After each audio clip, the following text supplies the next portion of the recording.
Yo, what's going on, guys? Joey Shirkenbuck is back here with another video for you guys. So, guys, today it is part 5, I believe, of NFL questions from followers and subscribers. Again, only got 2, but it's okay. I know a lot of people have been kind of busy lately, and I've also got a couple tweets from some quote-unquote children saying that they're wrapping up school right now, this week anyways. So, it takes them a little bit. They're kind of busy right now, so no worries at all. I'm still hoping to do, assuming that I'll get more questions next time, I'm hoping that I'll continue to do at least a few more episodes of this. But let's jump right on into our 2 questions here. First question comes in from Owen and asked this again, asking, what are your opinions on how the Patriots will play without Brady and whether or not they should have traded for Cam Newton? So, first of all, we'll start with the first part of this question. How well will the Patriots play without Tom Brady? So, you could look at this in multiple ways.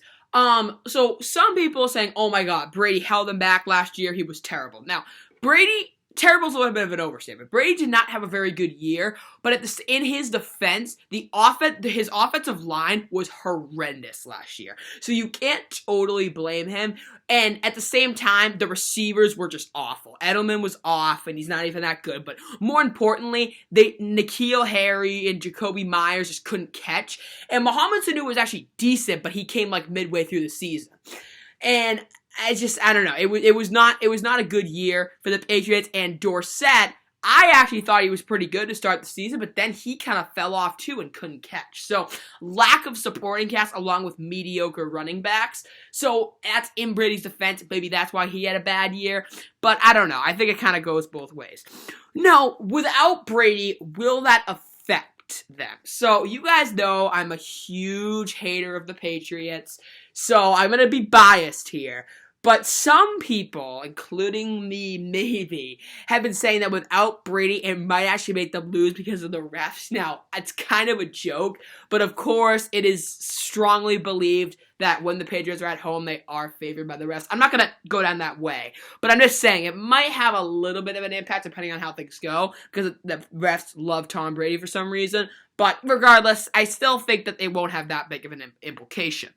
So, at the same time, and this is kind of leading into the question from another person asking about how the regular season will work because of the coronavirus. So, home field advantage, assuming that the start of next season is with empty stadiums, home field advantage won't really mean that much besides one team has to travel, the other team has to stay home. But we're getting a little bit off topic here. So, will the Patriots play worse without Brady?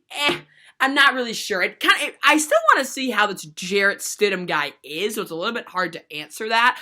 But I don't think losing Brady at this time of his career is that big of a hit because he's way, way over the hill. So that being said, I don't think it'll hurt them that much. But it won't make them better, I don't think either, unless Stidham is insane. And should they have traded for Cam Newton? Don't even need to think about this. Absolutely not. First of all, now, Newton would be decent, but the problem is, if you guys know his personality, if you put Cam Newton with Bill Belichick, that's not going to work. It's just simply not going to work.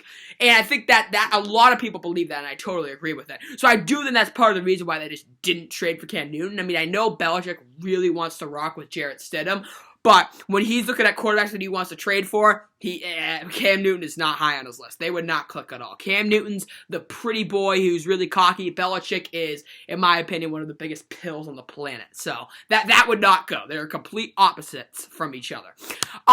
Now, at the same time, should they have traded for Cam Newton? So no, but I still think they should have traded for, I'm not sure if I mentioned this last time, but I still think they should have traded for Cam Newton, Matthew Stafford or Derek Carr. Because I still think they kind of need a quarterback. But they're rocking with Stidham. But I still think they probably should have traded for Matthew Stafford or Derek Carr. Why? They are both incredibly underrated, just have terrible supporting casts. So at the same time, you may be like, well, if they go to the Patriots, do they really have a good supporting cast? See, here's the thing.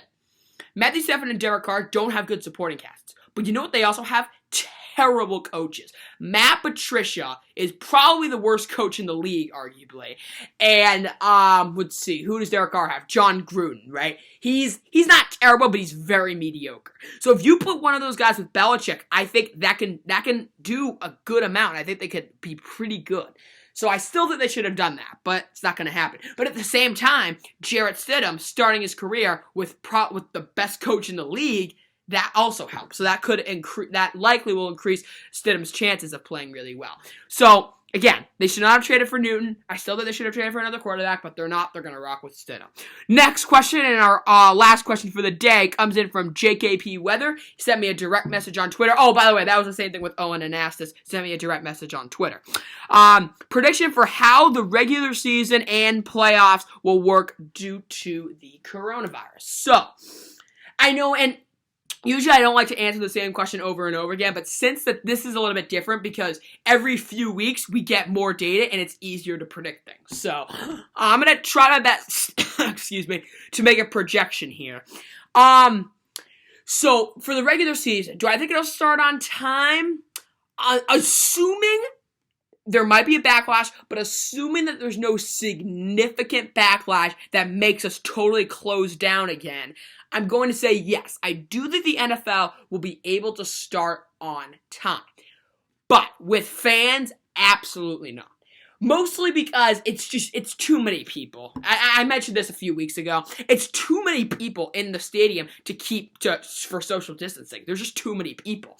And I was kind of thinking about this today. I mean, you could have, block off a lot of the seats. You know, they're doing this on planes. They're, blocking off middle seats, which I am supportive of. But I feel like for the stadiums, it's a little bit harder to do because, again, there's so many seats. So, I mean, they could block off a lot of the seats that have limited capacity, but I just don't think it would work that well. And also, concessions too. I don't know how they're going to do that because they raise a lot of money, but if there's no fans, I'm not really sure how they're going to do that. It might hurt, but regardless, I think the regular season will start on time, but no fans, and of course there'll be commentators, but they'll be commentating from their homes remotely, obviously. They'll not be sitting in the booth. So, and again, I kind of thinking about this today. I guess they'll still be, I guess, quote unquote, booth reviews like they do, because I guess the booth is part of the referee crew, so they have to be there, but no commentators, and I don't know, coordinators will probably just have to be they could probably just social distance if needed. So, assuming that's my guess for now, and playoffs, again, I would say, fans will obviously be back by then, but at the same time, we would have to watch for a backlash of this pandemic, or this virus, or whatever you want to call it. So it's a little bit hard to say. I'm going to hold off on the playoffs for right now because that's a long ways away. I can't believe I'm saying this. I mean, we're in June. We still have, the kickoff is in about 3 months, even a little bit less. But preseason starts in August. And also, although he didn't exactly ask this directly, I am going to touch on it. So, regular season, I think will start on time with no fans. But, for the preseason, I think you guys obviously know the NFL, it looks pretty likely that they're going to abbreviate the preseason to 2 games, which seems realistic to me. They don't want to risk anything before the real deal even starts. And of course, the preseason will be empty stadiums, but that's not the biggest deal because some people do want to go to preseason games, but a lot of people couldn't care less. There's really no point.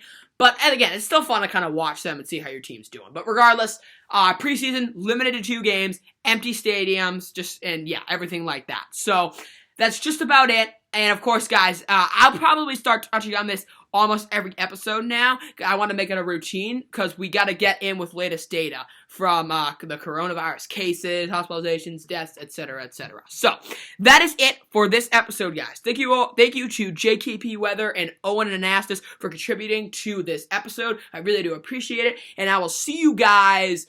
Today's Sunday. I'll probably see you guys on Thursday or Friday with the next episode, depending on how things go. So thank you guys so much for all the support. You're all a bunch of homies, and I will see you guys later in the week. Peace out. Have a great day.